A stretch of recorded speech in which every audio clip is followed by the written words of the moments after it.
I'm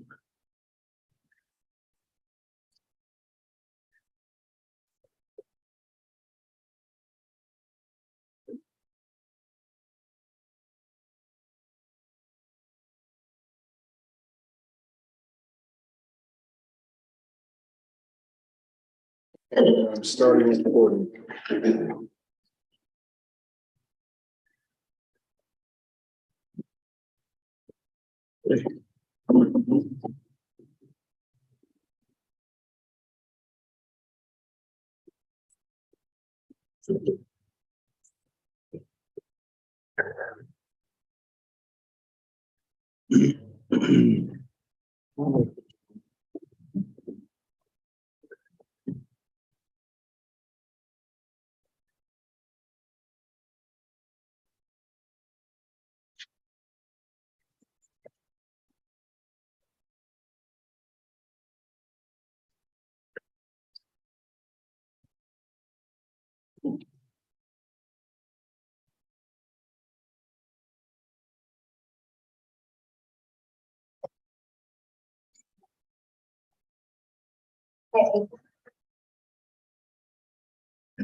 Never seen. Not very hard. Most of the parents. Just ask my wife.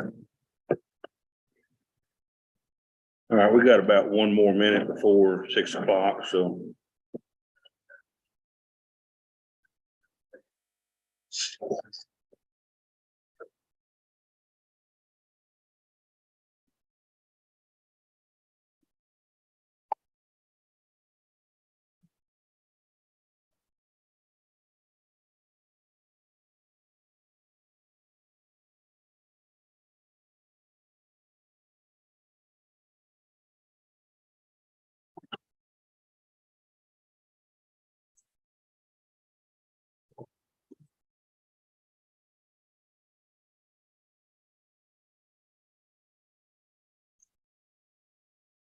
Okay, I've got 6 o'clock. We'll go ahead and knock, call the meeting to order.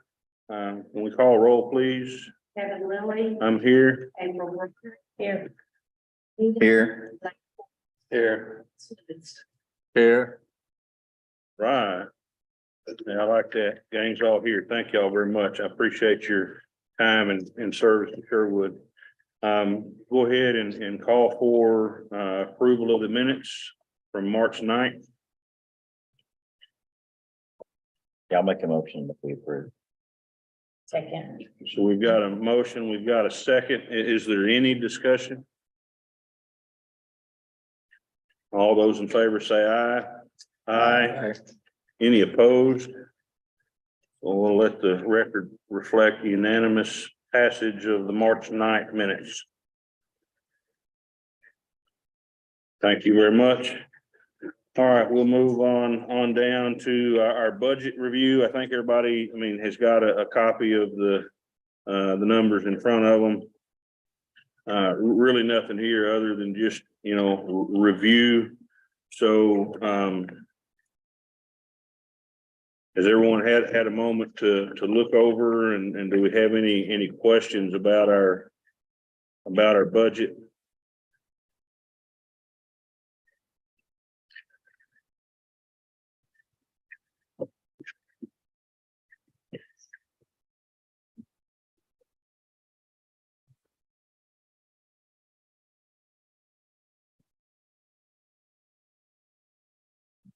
Okay. So Colleen, since you're here with us, I will ask just on the on our balance sheet here. How much do we have in reserves that's in the street fund that would be considered reserves? So right now in our street fund reserve, we have our fund balance is 4.7 million. And, noted that not included in that total is that the budget has 879,000 budgeted in this year's budget that would come out of that in expenses. Okay, so, Does that make sense? That 399 or so, Right. there and okay, so a we little under 4. So if revenues come in above projections, then that fund reserve wouldn't be needed, which would go then back to that fund balance. So help me then understand, I mean, the way I'm reading this and is we've got a fund balance of 4.7. We've got a budgeted, 3.85. So, I mean, would the reserves then be considered the difference between that? Or how do we know what we have in the fund that's unbudgeted or not otherwise spoken for? Is that making sense to you? Yes, so I mean, as far, and I haven't, as far as like going into a deep dive, as far as restricted funds, I'll have to get back to you. But right now, what it looks like is that fund balance is what is available. So it would be that 4,701,000 less what is budgeted this year, which is $879,276. That's eight. Correct. So if, state turnback comes in above budget, and any other revenues come in, above what's currently budgeted, you wouldn't have to use that available fund reserve. So like if you look at your year-to-date actual column on the left, nothing is in this line for available fund reserve. Okay, so as we get farther along in the year, we'll see how those revenues are coming in versus, what is budgeted. okay, so I guess, one thing that I would like to know and better understand, last month we talked about a $1.1 million project. It might even be going up a little bit, and it was thought that there was potentially money in reserve to cover that. Well, I mean, if you're telling me that, my current reserve view is 879,000, then that certainly would not cover, that $1.1 million project that we're. No, so that is just, that 879,000 is what we're using to balance this year's budget out of our fund balance of 4.7 million. Okay. So your fund balance is what you currently have in reserves. But you're using part of that fund balance number to balance this year's budget. So are you saying we're pulling out 879,000 out of reserves just to balance the budget before we add a $1.1 million project? Is that what you're saying? Yes, but it may or may not be used depending on how revenues come in. So this number at the bottom that says 4.7 million, you would need to subtract that 879,000 out of that number. But you have this 4.7 million in your reserves. So any of the incoming revenues have not been counted. That's what you're saying there in that available fund reserve. That's why there's no year-to-date actual. Those are not. Right, we haven't used any of that reserve yet that we've set aside out of the total 4.7 million. We're just saying potentially we might need to use this 879,000 and we put it in the budget this year. The easiest way for me to understand it, and if memory serves me right, there was somewhere around $4 million in the budget starting the year at the end of last year. Okay. I'd have to get my sheet to be for sure, but like I said, if memory serves me right, we started off with about 4 million in there. And it looks And- like historically this has been done in years past. That's right, Yeah. and we were 879,000 short on our revenues to balance this year's budget, so potentially you could be pulling almost 900,000 off of that 4 million that we started off with, which would still leave 3 million in reserves, because the rest of this is, but all of this year's budget, with the exception of 879,000, is based on projected revenues that are gonna come in through the year and pay the bills. Right, We just had to draw almost 900,000 out to make the budget balance, but there's still So, we could so do a little then, more research and find that number that you're looking for, probably. okay. So, I mean, I would certainly like Yeah. to know that and not be guessing, but, you know, based on, you know, what I'm hearing then, is with a fund balance of 4.7 and 879,000 of that, you know, being accounted for, you know, in the budget for 2023, that leaves us 3.8 million in, you know, in the fund that's unrestricted or unbudgeted. I'm probably saying that incorrect. I know y'all got probably a fancy term, but you know, I'm not fancy. I'm not favorite. Okay. So then for purposes of our discussion here today, I mean, we could realistically say that our reserved fund or unbudgeted fund is 3.8 million. correct. Okay, gotcha. All right, I want to make sure that I'm level set and everybody else is on that as well. Do we know, maybe you addressed this earlier, as far as projections and where we're actually at, and maybe I'm seeing this but not seeing it. Are we on par? I mean, I know it's hard to say if we think we're gonna get more or not, but is it looking Right. track to break even with what we projected, or? That's 3 out of the year, which is Right. 83.33%, Mhm. you know?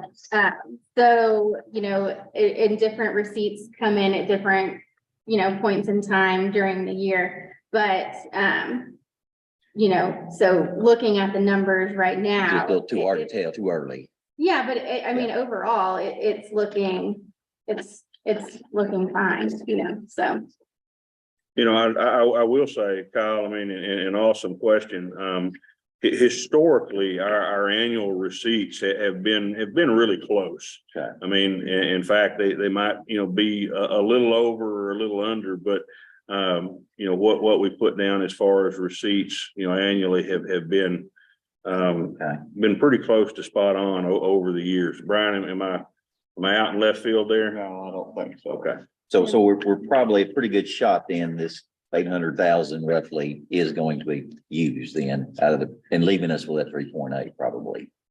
That depends, Kyle, on the other variable, is that it just depends like where everything goes out and that type of thing. So it can still vary some, Mhm. you want to plan, like every project's gonna come through, you know, Right. supposed to. But a lot of times they don't quite come in when they're supposed to, so it could still, at the end of the year, be some that'll go in the next year. Okay. What is,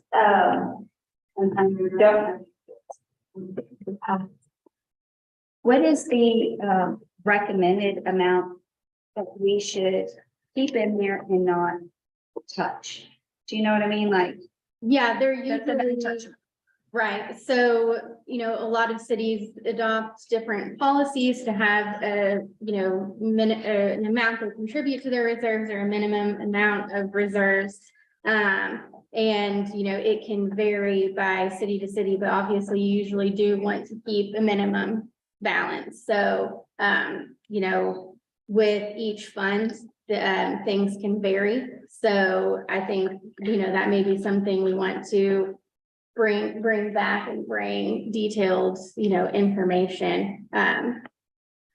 But, you know, when looking at the actuals right now, the way different kinds of revenue comes in, it widely varies. So if your property tax revenue will come in a really high amount, you know, based off of when those revenues are due. So when you're looking at the months right now, it's a little bit hard to see the receipts, and then you might have the next month will just jump up very high.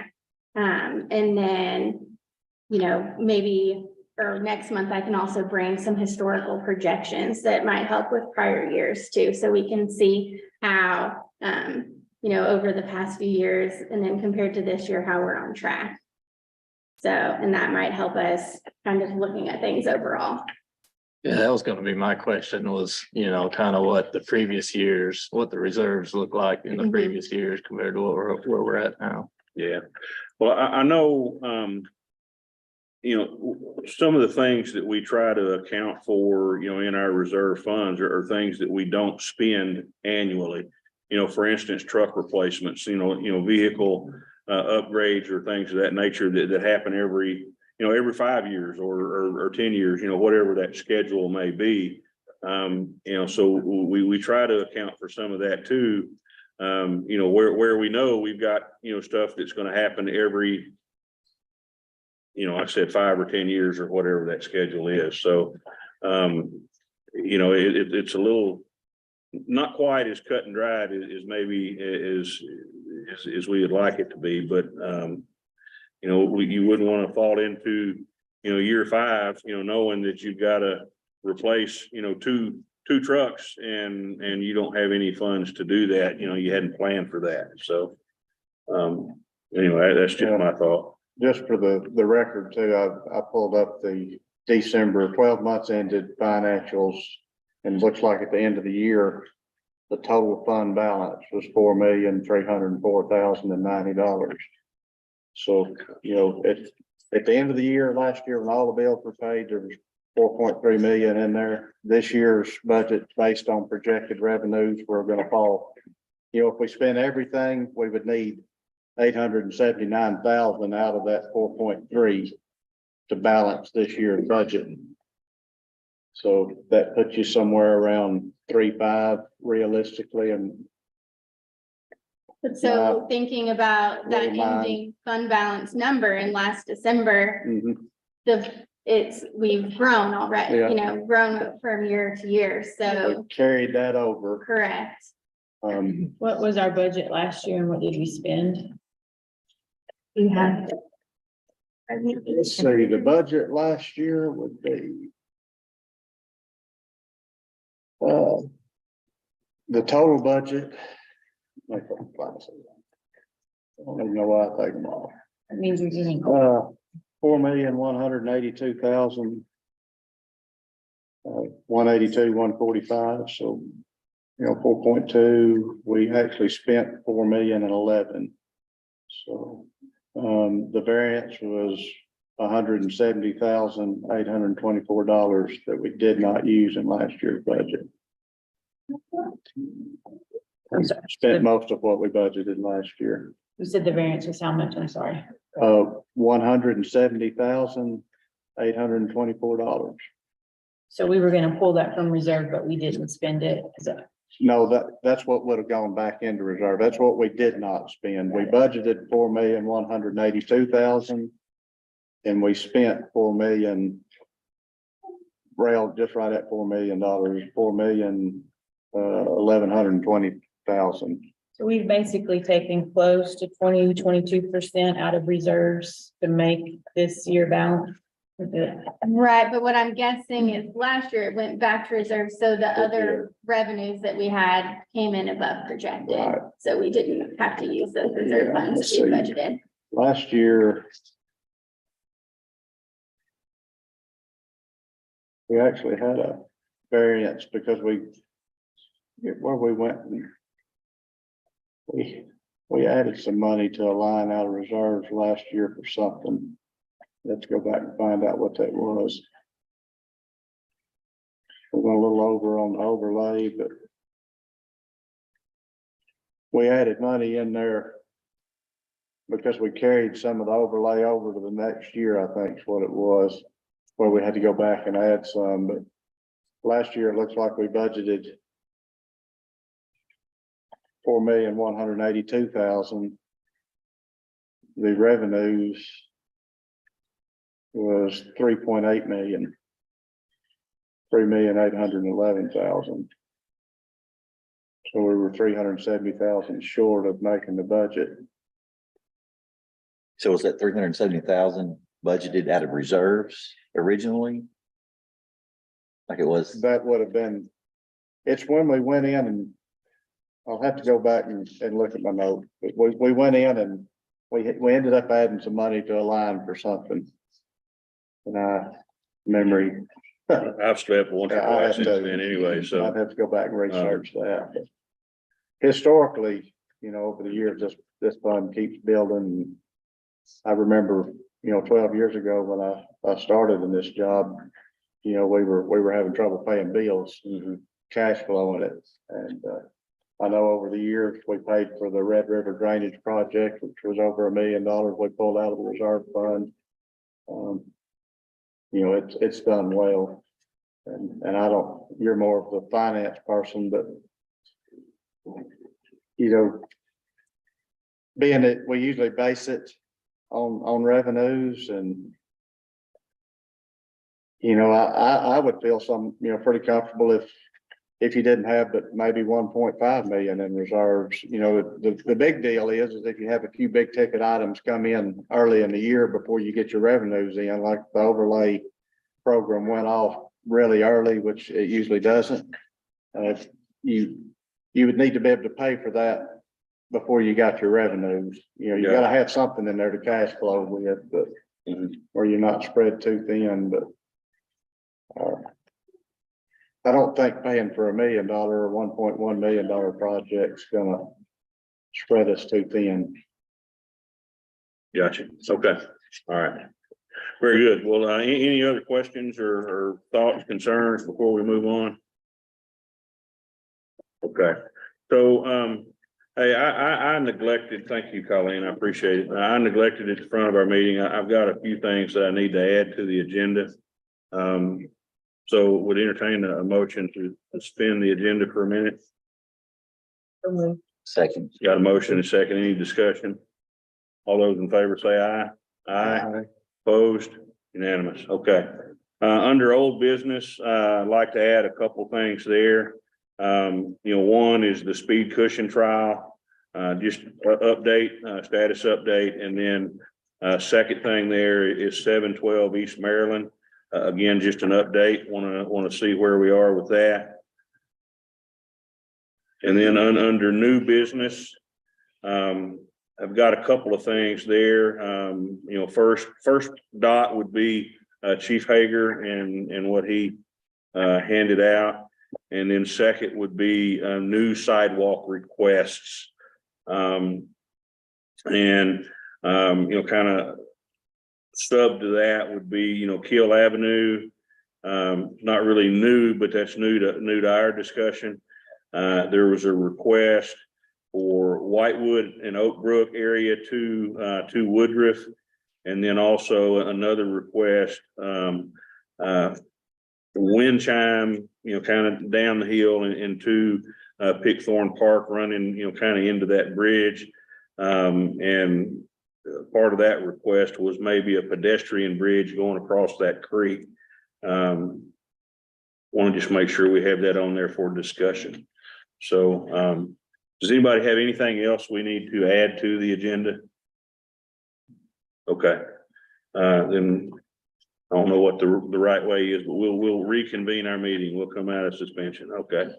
We'll move on to number 5 then, Public Works update. I think, everybody's got in front of them, Brian's superintendent's report, along with,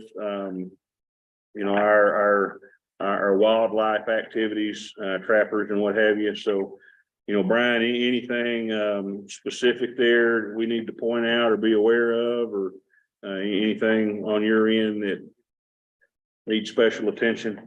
Awesome. Okay. Anybody have any questions? Just a general question. Maybe I didn't realize where you're talking about that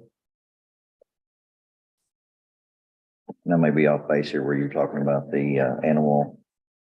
Yeah, it's this one. Oh, yeah, separate. yeah, it's Okay. a one pager, Kyle. Okay, We, okay, we've got a guy who traps beaver and nutria and okay. So this may be a different subject though, but I was contacted by a constituent that was having some troubles with coons.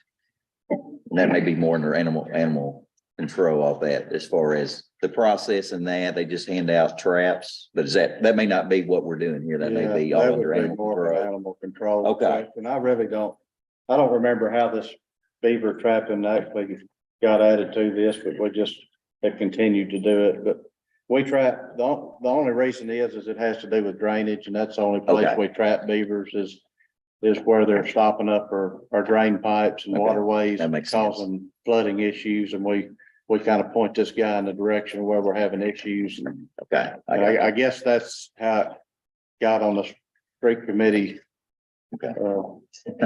stuff to review, and we can quit putting it on there if it's confusing, but it's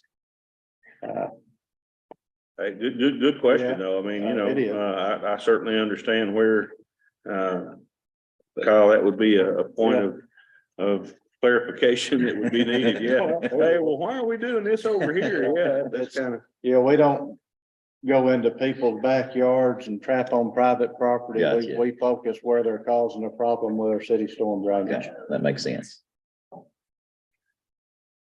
okay. One thing I would ask, and, if we could make sure that we get this information, is it possible to get that a few days before our meeting, or is it already being sent out in email or something where we could look at that beforehand? We could probably do that, yeah. Okay. Via email. Yeah, that'd be great if we could get that out to the members, and that way, if there was something that popped up, we wouldn't. You're gonna have to read it on the fly here. Right. Okay, perfect. Okay, next in is our street updates. So, really looking at where we are with our sales tax, with our overlay program for 2023. Where are we at in that process, and anything there that we need to be discussing today? No, other than me just getting it together. Okay, I've been a little busy. no way. I've got to devote some time to it at some point, but Okay. just not there yet. Hey, very good. I get it. I fully understand. Okay. Anything else before we move into old business then? Okay, so now we'll move to our sales tax, project updates. So how are we coming along? Coming on really good. East Maryland widening is anticipated to be done by the end of the month. We've got a couple of projects to do, and you notice that the 712 is on there. Okay. So how is that going? I mean, are we doing okay as it relates to Miss Martin, or are we still in hot water? Well, I don't know her feelings, but we did the swell today. And I've got pictures here if you want to see them. We took out the crepe myrtle that she asked for, and we redid the sidewalk in front of the house that she thought was dipping down too far. Okay, gotcha. Well, I appreciate that, and appreciate your work on East Maryland in general, so thank you. Okay. Country Club, it's almost ready. Got some striping to do after they lay sod. And Brian and I and crew will get together and do a final walkthrough and possibly come up with a punch list. We've got a list of now 6 irrigation systems that need to be repaired, and we have a guy that is looking into that. So we're going to get him to give us quotes. We'll give homeowners a choice. Have your guy repair it and we'll reimburse, or we'll do the repair ourselves. Whichever is cheaper. Okay, so how would that, I mean, would that be part of the conversation, whichever is cheaper? I mean, you know, I'd hate to go out and say, hey, you know, our guy's gonna charge us $1,000 and their guy's gonna be $6, and we just go, okay, we'll It's pay gonna him. really be the homeowner's choice, because if they're gonna get a guy that they had installed the system to begin with, person that they trust, that they, you know, worked with before. Hmm. But our guy's gonna give us an estimate on that price anyway. Gotcha. All right. Well, I would hope if they opt to go with their guy, that he's at least reasonable and not, you know, gouging us. That's why we're getting an estimate, just to Yeah, make sure. okay, fair enough. Hemp Hill, next Tuesday, they are gonna start doing their undercut is on the schedule. So they're going to undercut the entire street, roll test it. Well, not the entire street, as the day progresses, however, what they get. So educate me, what do we mean by undercut? What does that mean? The original road was here, we're gonna take it on down. Take out all the bad, all the former stuff, Gotcha. and then they'll come back in after they pass the roll test with the class 7 gravel sub-base. Gotcha. Okay. And that is, like I said, on the schedule for Tuesday. Jacksonville Cato, we're still getting acquisitions. Got a couple of, properties that are still negotiating. Phase 1 is almost ready for the redesign, is almost done. I believe they said 2 weeks, they'll have a plan to look at. Okay. Whitewood drainage, they are moving at pretty well lightning speed. They're across the road. They're almost to the paved ditch that they need to meet up with. Anticipate them being done at the end of the month. Okay. Sherwood Acres drainage. There is no update on Sherwood Acres drainage. We're still waiting for Thomas Engineering to do their thing. And Deerfield sidewalks, I do not know about. It's out for bid. I think we opened bids on the 20th or 21st this month. Well, not Deerfield sidewalk. I'm sorry. Let me correct myself. We found out that Deerfield was going to be a very difficult, challenging build, and we're probably gonna make more enemies than friends if we put them on that road. So we've come up with an alternate plan to continue them from Deerfield, from the park to Houston, where we currently have sidewalks, or Mojave, not Houston, to Mojave. Down Mojave, circle back around Indian Head Drive and or Shoshone, come back up Shoshone to halfway back to the sidewalks that we have on Mojave currently to make a circle. Gotcha. And that is out for bid right now. Okay. Should open bids. It's either the 20th or 21st. And they're hoping to do. Mhm. So let's, I don't want to just drop Deerfield from this. I know we spend a lot of time there, but can we just kind of red line through that and then add the new? Change it. Yeah. We'll define the projects better and get them on there. Okay. I'll work with Leslie. We'll figure out how to define it, and probably, we should probably put a map. We'll get that on next month. So what the route they're gonna follow. Gotcha. Okay. Yeah. Before we leave the street update, I got a question, but go ahead. No, you go ahead, man. Okay, this is going back to Hemp Hill. Okay. And my understanding, I might be 100% correct, but there was something, if I understood you right, the undercut, obviously they're going down. Yeah, a good layer. My understanding at some point, as far as some of the utilities, AT&T and some of that had already been replaced, but had been too shallow. Is that something that's being worked out now? Because obviously if you're digging down again, that's going to be an issue. AT&T tells us they're deep enough. Right. And so they're gonna start working it, and if they cut a line, they cut a line and call AT&T. Okay. I mean, we've been dealing with AT&T being too shallow and in the wrong spot for, what, a year and a half. now. Gotcha. So this is not news to you then? No. Okay, In fact, I've got a picture, there's an AT&T line across the road now. Okay. So, thank you. you're welcome. Okay. Any other questions about our sales tax projects? Okay, let's just, move in and deal specifically. Let's look at Sherwood Acres, that project there. That one had a little bit of discussion last month, was the one that we were looking at. Brian, I think we had some, I guess, increased cost on that. On the Sherwood Acres project. Yeah.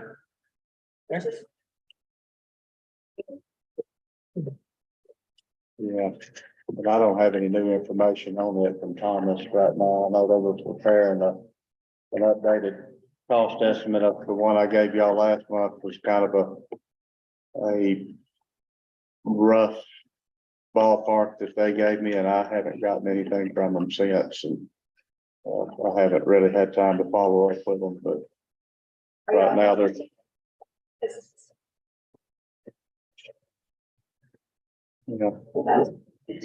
So I think, at least from my perspective, and I certainly can't speak for everybody, but what's the severity of the situation over there? I mean, and Well, it overtops the road at Coulter because the culvert's undersized there. It runs into a lady's carport. Not sure if it's ever actually gotten in her home, but it's gotten close a number of times. It blows a number of the lids off down Claremont because we've got a 40-something inch pipe that goes into a 24-inch pipe, feeding it. So it goes to popping lids off. Every time we have a big rain, we've got to run down there, put the lids back on the storm drains. And then there's quite a bit of corrugated metal on the lower end of it that's failing. We have right there towards the lower part on Roberta Ann back in the corner. One of the homes there, it comes out of a grate in the backyard, floods their backyard. It runs over land from above them as well. It flooded their garage a number of times. It gets under the crawl space. The house just below them, the gentleman's driveway, where that corrugated metal going under just caved in, and we've got it kind of temporaried in for him at the present time. At some point, he's going to lose access to his house due to the pipe. It needs done. It's just a matter of finding the funding. mhm. So where does this, I mean, from a street perspective, where is this running? I mean, how do you said? It begins at Verona Park is where the kind of the drainage way begins. It comes under Coulter. 3 or 4 houses, I'm gonna say west of Claremont. Runs to the backyard of that house, runs back out to Claremont to the intersection there. I think it's Dyson, goes under Claremont there at Dyson, back under Dyson, goes through the parking lot of I forget what the name of the church is. It's south of, it's something Science, Christian Science Church, I think. Goes under their parking lot and through the backyards of the homes on Roberta Ann that back up to that church.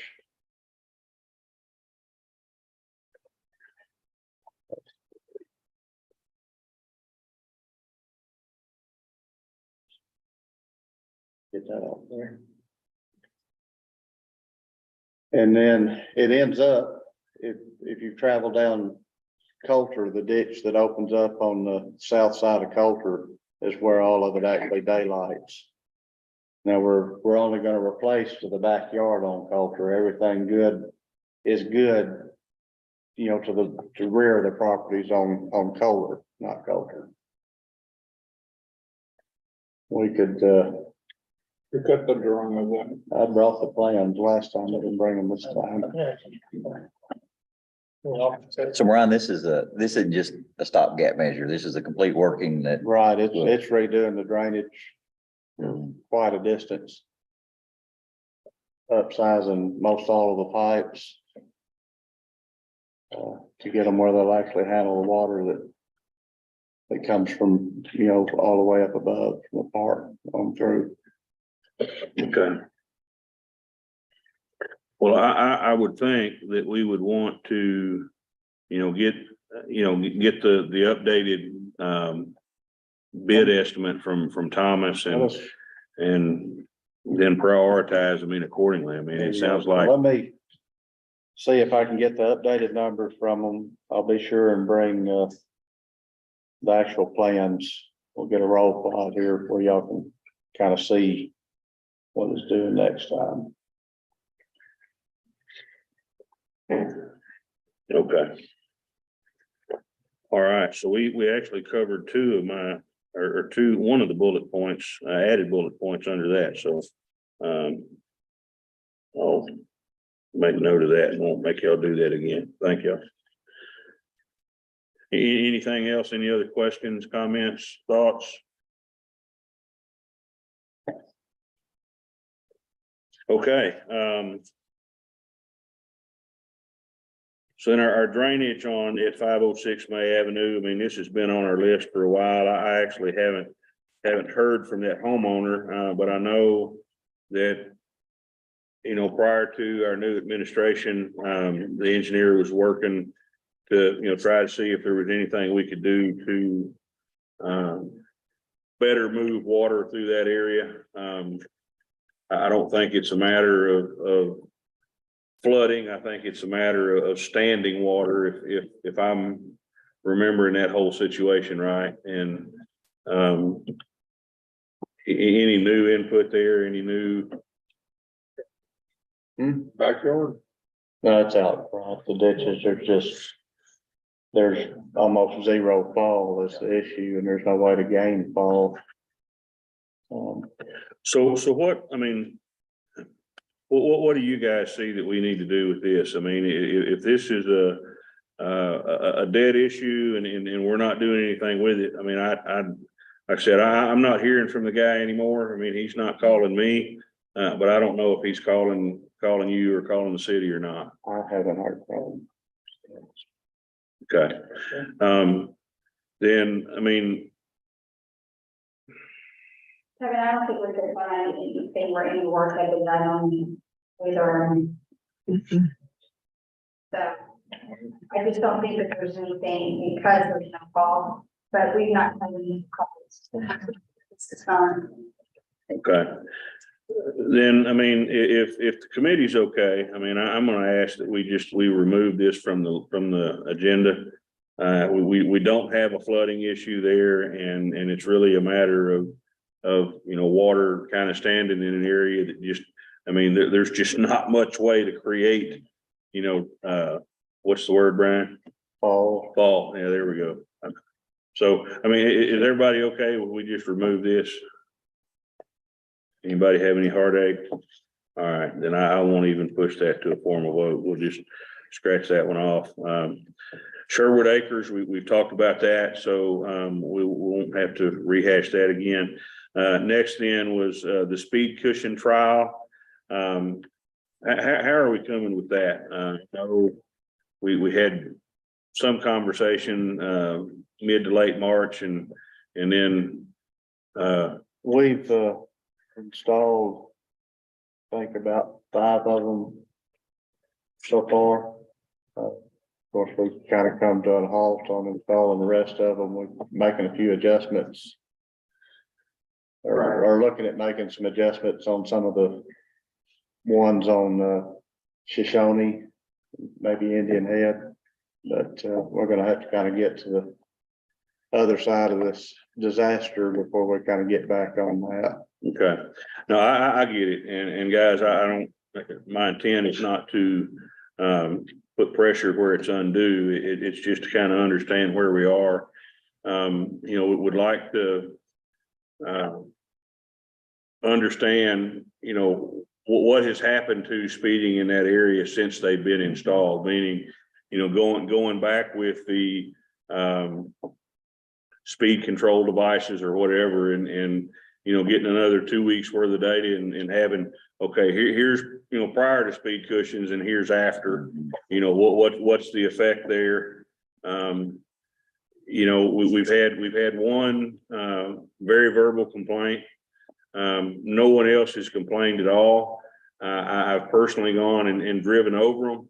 And I'll say the entrance onto those speed cushions, if you're doing the speed limit, you're not gonna like getting on top of those speed cushions. I mean, it's quite abrupt. So I would encourage everybody on the committee, go drive them, see what you think. I mean, you know, I drive a 4x4 pickup truck, and I'm just telling you, on a 20-mile-per-hour road, if I hit it at 20 miles per hour, I'm not real happy. What are the other streets? Shoshone and Shoshone, and then Silver Creek is the other ones that I've, Shawnee, we have one on Mojave. and then, you know, Indian Head.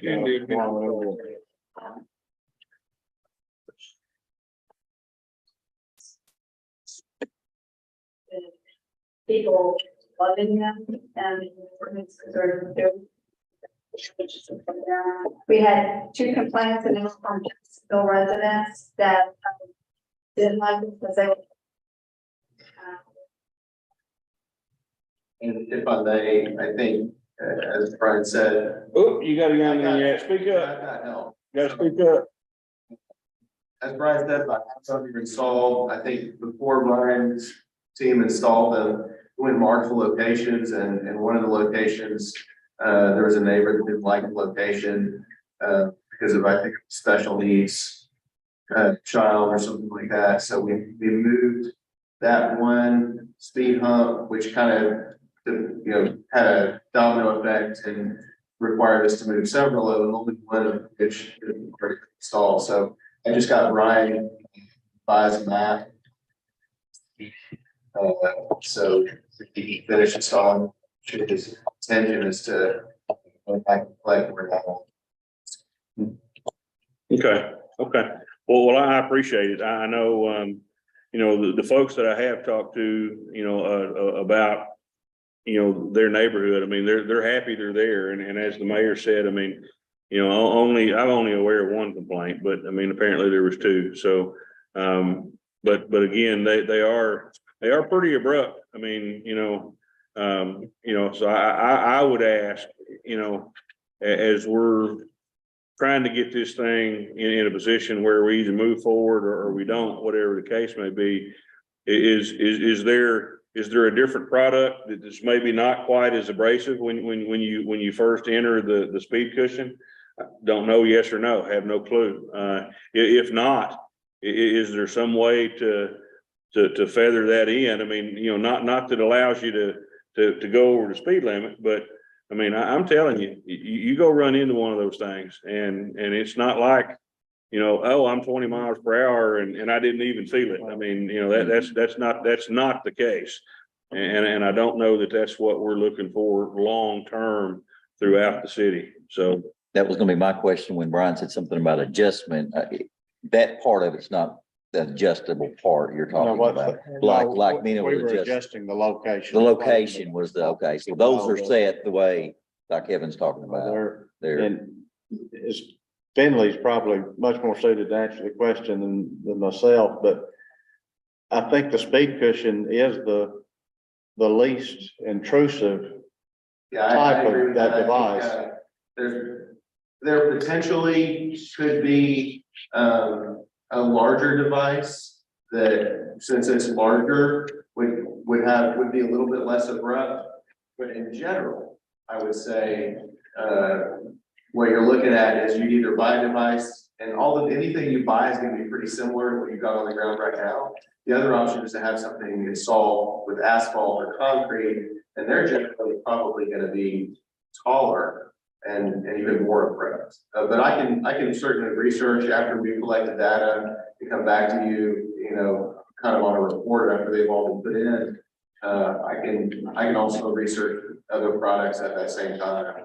Okay, All the ones that I've seen constructed of asphalt, it's, asphalt's, it's just not an exact product when you install it. It's really hard to be real consistent with the height and, concrete, they build the speed tables out of concrete and you can be pretty precise with how you pour that, but they're much more expensive than what we're using with the speed sure, cushion. sure. It's Okay. not uncommon when you have it installed with asphalt to have people complain that it's either too high or too low. Sure. Well, hey, I get it, not everybody's gonna be, just tickled to death and I may be the one that doesn't like them. You don't know, but I mean, if there's another product, if there's another installation method, if there's another, something, I mean, the intent is to slow traffic down, slow it down where they're traveling the speed limit, it's not to bring people to a stop, when they're entering the speed cushion. I mean, so, so like I say, I just would encourage everybody, staff included, go drive them. If you haven't driven them, go drive them. Take your city truck and hit them at 20, 25 miles an hour and then go send the bill to the mayor I'm just saying, so. Jill was, if it was someone she worked with in Jacksonville, was the second Jacksonville person. And so she went, I think it depends maybe on the vehicle, Kevin, because like I don't whatsoever. Jill went to speed. She had no problem at all. So it may just be like if you're in a much bigger vehicle, I mean, super, you're being so that would be the reason for it. I think we've had any police that have complained about it from those type of vehicles, but they're not bigger vehicles either. So Yeah. I can tell you it's pretty rough in a 3/4 ton. So, I mean, again, my ask is just that, hey, everybody check them out. I mean, the more input we've got, the better end product we can have. I mean, and so that's my ask, is everybody check them out and provide us feedback. And, like I said, there may or may not be a better product, a better method or whatever, but we're on the front end of understanding what these things, can and can't do. So all the input we get is appreciated. I think probably just about, if I'll interject one last time. Anything else that you would consider that's a speed hump or a speed table or anything like that is going to be pretty similar. If the city decided it didn't like what's there, Okay. Appreciate the input. Thank you, Finn. What would the different method be? Just some sort of choke point, a mini roundabout, or something potentially, that does involve vertical deflection, so like a cycle or a choke or something like that. Those things tend to be more effective on a curb and gutter street than an open ditch street. So those are things we can continue. I can present some. one thing that we're going to do, Kevin, is like we're going to be narrowing Oak Grove. That's really far too wide of a street and it's actually big. So we're going to be doing 5 lanes on that because people don't park on Oak Grove. But we're going to try first to see if we narrow that, if that help to reduce the speed, because that's when we're getting a lot of complaints. Would be a lot cheaper than doing speed cushions. So we're kind of experimenting with other things to see if that works as well. Well, I think that's awesome. Thank y'all. I appreciate that. Okay. Any other comments, thoughts, questions about our speed cushion trial? Okay. And we covered the last bullet point, 712 East Maryland under our other update. So we'll move on to new business. Chief, you're up, sir. She can see me.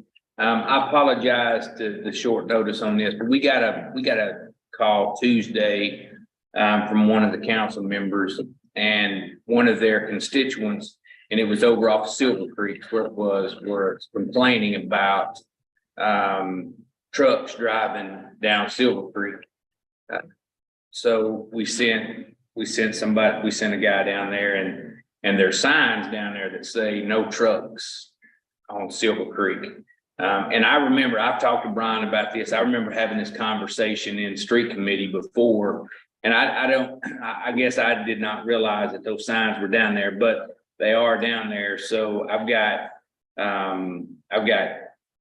residents down there that are wanting us to write tickets for these trucks going down there. And it's not against the law for the trucks to go down there. Those signs, I mean, we put signs up, but there's no state law that says that they cannot, and we don't have an ordinance that says that they cannot. So, Brian and I talked about North Hills, so I called North Little Rock and I had them send me a copy of their ordinance, and that's what I handed y'all. This is the ordinance prior to North Hills being added to it, so you won't see North Hills on there. But this is how that they wrote their ordinance for no trucks. And as you can see, it's a pretty comprehensive ordinance, very specific. So I'm bringing it to y'all just because I want you to be aware that we got people calling us and there's nothing we can do about that. So we can't enforce a law that does not exist. And so in my opinion, the only two options that we have are one, to take the signs down, or two, if we're going to leave those signs up, then we probably need to pass an ordinance that gives us the ability. But, and I've talked to Mr. Cobb about it. That's just something that we're going to have to look at on that ordinance, because, I mean, you got trucks drive all over this town. So it would have to be a very specific ordinance. It would be I wouldn't want to have to write it. So I'll answer any questions that you have. I just wanted to address the issue so y'all knew about it. And then really, this is probably more for the city council to address, but with this being street committee, I just wanted y'all to be aware. Appreciate it, Chief. I think, when this came up, if I remember correctly, when this came up in street committee before, when we were talking about the signs, I mean, one of Brian's thoughts was, hey, we can put a sign up, but there's really no teeth behind it. There's no, so I don't know, what the view is. I would ask this committee to, let's look at this, and maybe have a more in-depth discussion about this particular issue in our meeting next month. So I need to drive over there, but I guess what is the impact? What is the downside to? I mean, they're coming off the access road. Brian could probably answer better than I could on this because he's more familiar with it. But the first complaint was that they're unloading. It's the car haulers. That's what it is. So the Kia dealership's there. The car haulers pull up on Silver Creek and they unload right across from Buffalo South. They unload those trucks. Well, then because they can't very well park on the access road, that's probably a little bit more dangerous. So they unload on Silver Creek. Well, then they go down and they turn around on that. What's that street, Brian? Silver Creek. Silver Oak Circle Loop or- or yeah, Silver. something. There's a circle down there and they turn. Well, the residents didn't like them turning down there. And so honestly, I think what you have is a couple of residents that don't like the car haulers coming down the road. And I don't think it's an entire neighborhood problem. I think it's a couple of residents that don't like them, but they're kind of holding our feet to the fire because we've got those signs. And so now they're wanting us to do something about it and we can't. So, Is there another alternative? I mean, we can't very well run the business out. Well, You know what I Well, mean? but on the other side of the interstate, they park on the access road and offload. I mean, that's how they do it. They could offload in their parking lot if they wouldn't overstock it with vehicles to the point that they can't get a truck in there. Really, my opinion, a car lot ought to have room to pull the car hauler onto their lot and unload, but very few of them do. They usually have them so stocked with vehicles that they have to utilize the public right away to unload their cars. And one other thing, the Silver Oak Loop, or I think that's the name of that road. I forget what it is. Something loop, but, the storm drain tops have been crushed several times, and we suspect that it's probably the car hauler that does it, because they can't really make that turn into that subdivision. They end up running over the storm drains.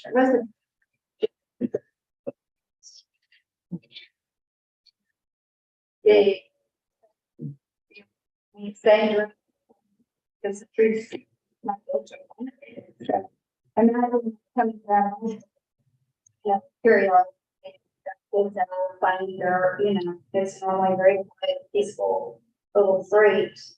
And then, of course, just the normal, the wear and tear. That is putting the street never. You've got, 18-wheelers coming through the street, got naked pieces of stuff that are just not built for your city streets, which is why they're typically not allowed.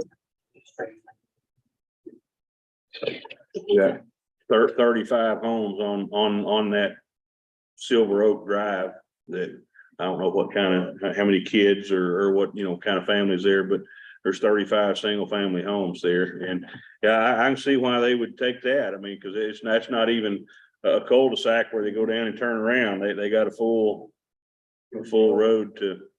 They could make accommodations, the car lot could get out there, flag traffic, back them into, Silver Creek Drive off the service road, and they could unload where they could pull straight out. There's a number of things they could do different.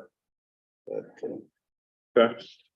easiest route is using Silver Oak Drive. Yeah. Thanks again, Chief. I appreciate it. Again, I would just, would ask the committee to, look at what Chief Hager provided to us, and let's have a more full-on discussion next month about this. And I just want to point out. you gotta speak up. I'm sorry. I apologize. Don't be bashful. This is Silver Creek, one of the roads where, we've got speed humps planned on that road. They're already on. Yeah, they're further down than. That's what I was gonna say. Potentially, I don't know if it would help or not, I really don't, but potentially we could move one of them closer to the entrance. Hey, just a thought. Okay. I don't know. I don't think that would. I think some truck drivers, it would deter, I don't know if it would deter this car hauler or not. I think so. If they found a way to, Once they got in there, they gotta go out some way, so. yeah. Well, So, I mean, maybe starting with a discussion of the owners of the car lot might go a long ways. Yeah. We try. Oh, you have, okay. Well, maybe they won't go a long ways then. the one thing that I would say, unfortunately, and our attorney, Steve Cobb, could speak more intelligently about it, but it's very difficult, if not absolutely impossible, to write an ordinance for one street, one road, one situation. I mean, it applies across the board. So as you're looking at this, I mean, keep in mind, yeah, we've got a situation there that we're trying to deal with, but, an ordinance, really goes, across the whole city. Steve, did I get that honked up? Okay. Of course, this one outlines The specific road, street. well, so that might be an option, but it'd be hard, again, as Chief said, be hard to write. It keep getting longer too. So Yeah. before the country club reconstruction, was that another route that had no truck signs on it? You know what? So, I don't know. I don't remember. Yeah. Yeah. There's not a lot of, I could be thinking about something else, but I I thought, think there was some no truck signs on Country Club at one time. I don't But it- know if it. That's what it's been. Belinda would remember, you lived on Country Club. It used to have no truck signs on it. Yeah. Get their map. That there was a digital street that's supposed to be. And it stopped a lot.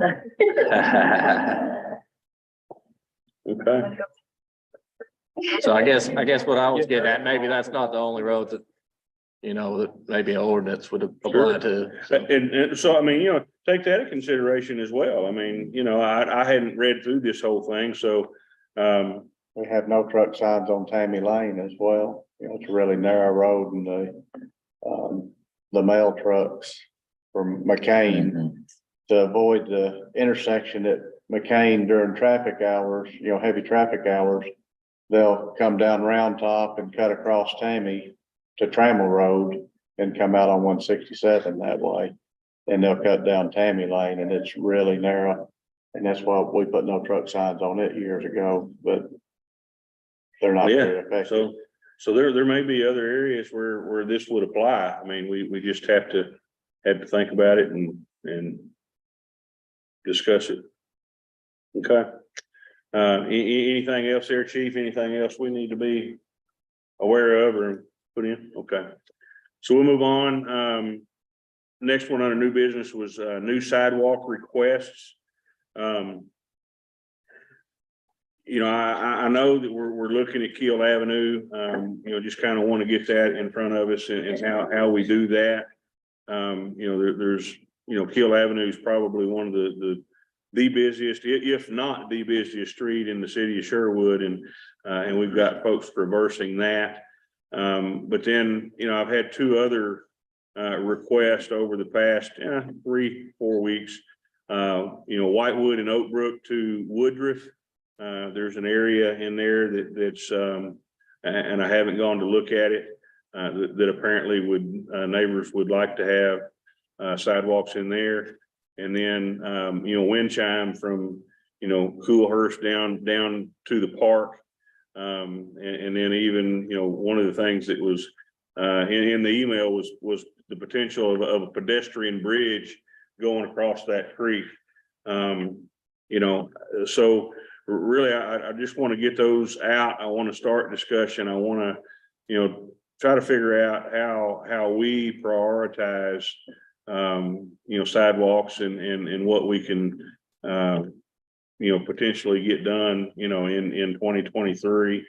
So Kevin, would those come out of what we've budgeted 560,000, or these would be from reserves, because we've already got stuff planned for this? The monies this year should already be committed to projects if we can get them designed and done this year. You know, anything that Kevin's talking about would be new projects in addition to these, and Belinda's got a quite lengthy list, I believe, right now of sidewalk requests that have been called in, emailed in from various different council members, citizens.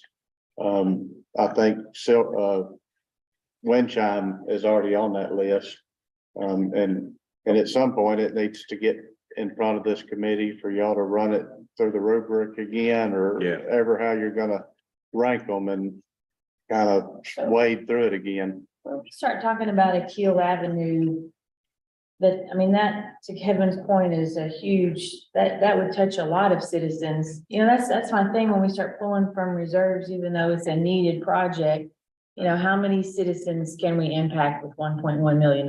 So my question is, how expensive is it to even get a jumping off point to know, you know, to get a plan for, hey, if you're even thinking about Keel Avenue, you're looking at 2 million or you know, so then we know, hey, if we're willing to take out of reserves, that would benefit a lot of citizens, or that's way beyond what could come out of reserves. Don't even mess with allocating design costs. I'm gonna defer that cost estimate to Finley. He'd be much better suited to tell us what would that involve. Well, from a budgetary perspective, it wouldn't be very difficult to come up with an average price per linear foot for a 5-foot sidewalk. You know, the things that are gonna vary are, they're like, and then if there's any significant grade changes, if requiring a retaining wall or any significant structures like bridges or culverts or something like that. So those are things that would vary from one side to the next. But again, you know, it's been a little while since I've looked at it, but you know, something like, you know, $35 on your road or something like that, it wouldn't be that difficult to just, and then all you have to do is measure and go to water, you know, to get it. Yeah. I guess I mean specifically Keel, Yeah. since that would impact so many citizens. And the places. Sidewalks, no sidewalks, places where narrow sidewalks. So, There's places where there's speed cushions on the sidewalks when you, Yeah. when you go down them, basically, yeah.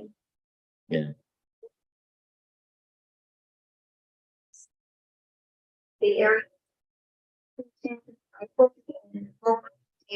Together, trying to figure out where exactly the line is, because it varies for a lot, and so then we need to, if we're gonna be taking up or using any of RDOT's right of way, we need to request that. Give us a permit for that. Since I was working with a lot of the residents who are impacted by the the fences were already, we talked about, would you be willing to give us an easement, a side easement? Sometimes it's not purchasing right away, sometimes it's getting an easement. And so everyone we talked to said yes, or they would, and said, we could do it. Exchange, fair exchange. And so that would help them out, it would help us. So right now, he just was down, he was one surgery. So, but that is what we are thinking. Let's try to do this section, see how much it's gonna be. If we do more, continue to do more, keep chunking it, doing chunks of it at a time until we get it all done. Or, if it looks like we can do, feel like more linear, then we can come back to you and say, what do you think this is so much more? If that sounds fair, but that's kind of what we're doing. Yeah, so I mean, I think Kill Avenue, I mean, that is that's a big pie, and I think we really gotta look at, taking it one bite at a time and look at where we can strategically, get, the most bang for our buck. There's a few areas that, I mean, you guys have seen them, and you may not have noticed it when you drove by, but if you'll look for it, you'll see, there's one area where there's like 3 foot, and then there's a big wall, and then there's another area that's just flat as a pancake, and you can see where everybody's walking on the grass, but I mean, so that kind of one that's flat, I mean, that's a simple, easy to do, whereas the other one would be really entailed and could get quite expensive, A couple hundred feet, some come and go to the links apartments, so it's got a nice walking path. Sure. They wore out the grass on. I mean, that's one that, quite honestly, and no offense to Finley, I mean, you could go to a contractor, draw your bid specs up and say, hey, and I'm gonna oversimplify this, but I want them done for Sherwood standards and meet ADA qualifications. And I don't have to spend $100,000 having them, engineered and drawn up, and I can get a good quality product, Other areas, I need Finley's expertise and figuring out how to make something work or not work. So something that the mayor has asked me to look at is potentially applying for grant permits from the state for site for. There you go. Now you need engineering. Yeah. Well, and, That's how they. my advice is to apply for those grants in areas like Peel where the state's gonna be able to. And potentially there might be no already applied places where it's not a state highway. You're involving additional, you're pulling federal funds in an area. State would need to be involved. Yeah. And like there's, so like that section between come and go, the links. That's already included in the construction grant for the bike ped trail, which I didn't realize till checked into that, because that would be a really easy section the city could do, you know, not just the like, so trying to figure out like where we need it, where we don't need it, and strategize. You know, if we apply for a grant, you know, in one section, it doesn't mean we can't be working easier sections. You know what I mean? So Right. I'm just trying to maximize dollars. I think that's great. So, already at an hour and 15, I mean, really, then, I mean, since we've got a running list, I guess, you know, if we can add these, I guess, 3, you know, to the list and get that emailed out to the committee. Let's take a look at them.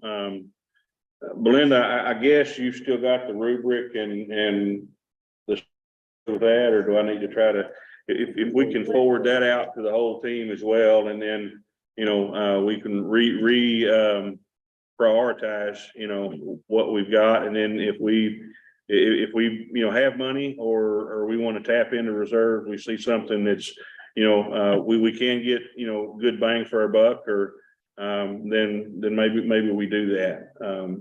But the whole point of adding this under new business today was really get it in front of the committee. Let's get the ball rolling. And let's see what we can get done as far as, you know, sidewalks in neighborhoods, et cetera. So Ms. Belinda will email the rubric and the way we've looked at those in the past. Did you get the new ones that we wanted to add, the Whitewood? You have any idea who that is? Me either, and they call me all the time. And the Hill Whitewood to Woodruff. Yeah, Whitewood and Oak Brook Okay. to Woodruff. Whitewood to Woodruff and Oak Brook to Woodruff. Okay. Then that covers us through our new business. Any other new business that we need to discuss before we adjourn? Okay. Just a reminder to those that might be listening and anyone here that knows anybody, you know, FEMA is taking claims, you know, for damages and what have you, regardless of how big or small you may think it is. If you want to, you know, get in touch with them, their 800 number is 800-621-3362 is what I've got. I also know that they've got a web page that you can do your applications. I don't want to read that to you. It's quite long, but if you know someone who needs it, then we can certainly get it out to whoever. So, It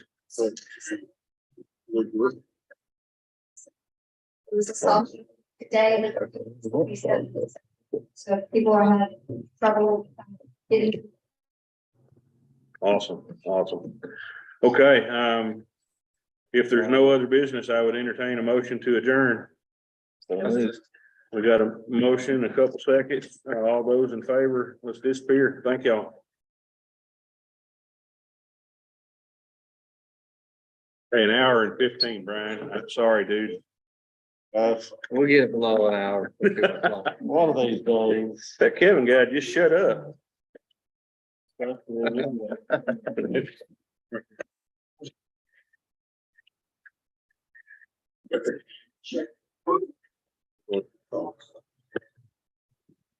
Blake, do you mind if I get your phone number? Okay, so Whitewood